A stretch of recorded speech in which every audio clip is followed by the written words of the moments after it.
High সবাই। আজকে আমি আমার এক ছাত্রের কিছু কাজ দেখাচ্ছি। কিছু ড্রাই প্যাস্টেলের কিছু কাজ, কিছু চারকোলের কাজ, আর কিছু ওয়াটার কালার। দেখো, আমাদের সব থেকে যেটা আমরা ভালো কাজ করি সেটা হলো ওয়াটার, আর তার মধ্যে দিয়েও সব মিডিয়ামে কাজ করে। এবার তার মধ্যে আমি কিছু কাজ দেখাচ্ছি তোমাদেরকে, অল্প কিছু কাজ, কিন্তু প্রচুর বড় বড় কাজ আছে। সেগুলো আমরা পরে আরেকটা ভিডিওতে দেখাবো ওর পার্সোনাল ভাবে।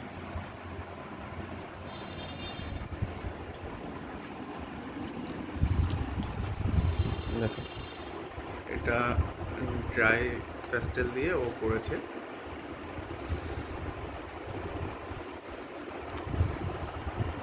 তারপরে এই একটা পুরো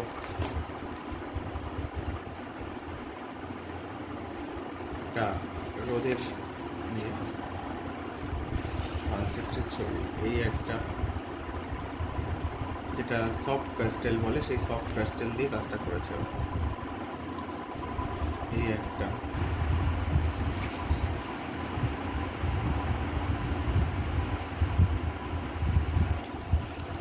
একটা সফট প্যাস্টেল। এটা মূলত ওর একটা কপি ওয়ার্ক, যেটা ও রেফারেন্স নিয়েই করেছে। ফার্স্ট করছিল খুব।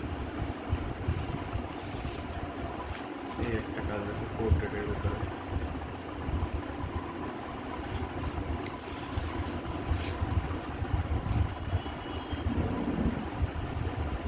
এটাও সফট প্যাস্টেল। আর এইটা হলো ওয়াটার কালার।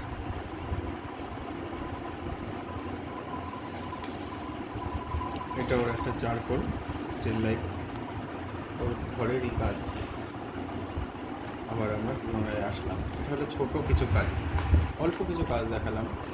আর কিছু হাফ শিটের কিছু কাজ দেখাই ওয়াটারের।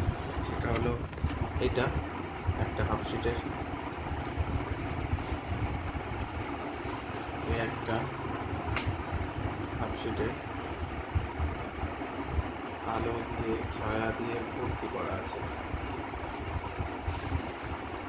আর এই একটা ড্যাম্পে ছবিগুলো ফ্রেমিং করলে ও কিন্তু নিয়মিত এক্সিবিশনটা করে।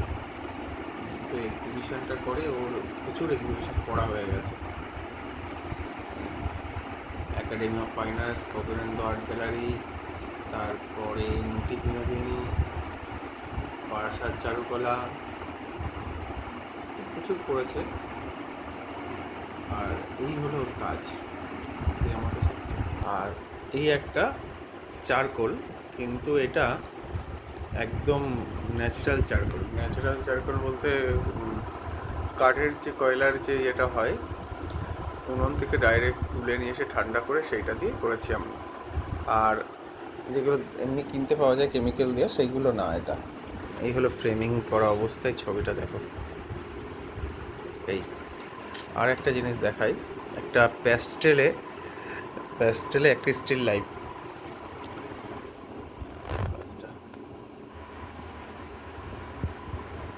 প্যাস্টেলের উপরে স্টিল লাইফ।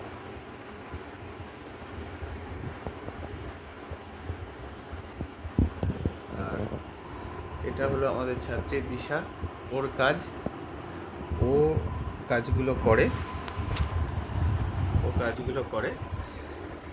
আর তোমরা অবশ্যই কমেন্টসে জানিয়ে যে কাজগুলো কেমন লাগলো। ওকে যদি উৎসাহ দেওয়া যায়, আরও ও ভালো কাজ করবে, এটা আমাদের বিশ্বাস যে আরও ভালো কাজ করবে। এবং এরপরে আমি দেখাবো ওর ফুল শিট ওয়াটার কালার, যে কি মারাত্মক লেভেলের ওয়াটার কালার করে ওর এই বিয়েতে এসে, মারাত্মকভাবে। আর পরে ও প্রচণ্ড মিডিয়াম নিয়ে চর্চা করে। তার মধ্যে এই কয়েকটা জিনিস আমি দেখালাম, আর কিছু দেখাই তোমাদের এর পরের ভিডিওতে আমি দেখাবো। টাটা বাই, সবাই ভালো থেকো, অবশ্যই জানিও কেমন লাগলো।